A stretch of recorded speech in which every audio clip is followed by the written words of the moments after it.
7, 8, 9 নম্বর আয়াত, 10 আয়াত আল্লাহ বলেন وَنَفْسٍ وَمَا سَوَّاهَا فَأَلْهَمَهَا فُجُورَهَا وَتَقْوَاهَا قَدْ أَفْلَحَ مَنْ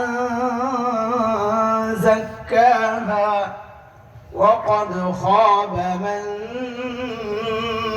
دَسَّاهَا আল্লাহ বলেন আমি মানুষ বানাইছি, মানুষের মধ্যে ভালো মন্দ উভয়টাই করার ইচ্ছা শক্তি আমি তাকে দিয়েছি। মানুষের মধ্যে দুইটা গুণই আছে, ফেরেশতা গুণও আছে, শয়তানি গুণও আছে। আমাদের আলোচনাকে সাজানোর জন্য, গুছিয়ে বলার জন্য আজকে আমরা মানুষকে 3টা ভাগে ভাগ করতে চাই। বলেন আমার সাথে, কথা বলতে হবে। কয় ভাগ?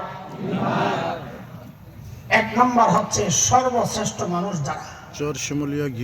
কারা বলেন? সর্বশ্রেষ্ঠ মানুষ কারা? বলেন বলেন, জানেন না?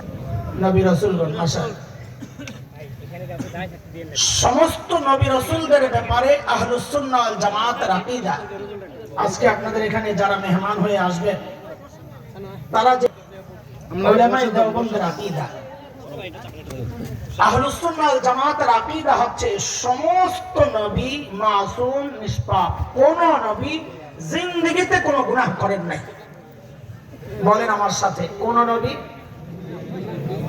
জিন্দেগিতে কোনো গুনাহ করেন নাই। কেন করেন নাই এটা আরেক বিষয়, এটা আলোচনার উদ্দেশ্য নয়, জন্য আমি এই বিষয়ে লম্বা কথা বলবো না। কেন করেন নাই? অনেক কারণের মধ্যে একটা ছোট্ট কারণ বলে কথাকে আগে নিচ্ছি।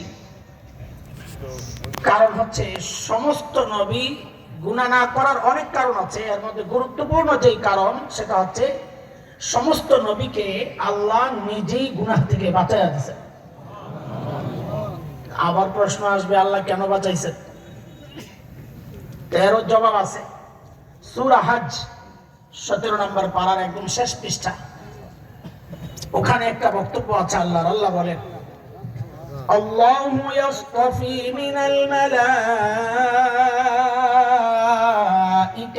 রুসুলান নাস। আল্লাহ বলেন রাসূল এটা আমার নির্বাচন। রাসূল কার নির্বাচন? কোন রাজা বাদশার নির্বাচন, জনগণের নির্বাচন, রাতেরও না দিনেরও না। রাসূল কার নির্বাচন? তো আল্লাহ তাআলা সমস্ত রাসূলকে কেন গুনাহ থেকে বাঁচাইছেন? এই জন্য বাঁচাইছেন, রাসূলরা যদি গুনাহ করতেন তো আল্লাহ তাআলার নির্বাচনটা প্রশ্নবিদ্ধ হয়ে যেত যে আপনি কাদেরকে রাসূল হিসাবে নির্বাচন করলেন আমাদেরকে গুনাহ থেকে বাঁচানোর জন্য? তারা নিজেরাই তো গুনাহ করতেছে।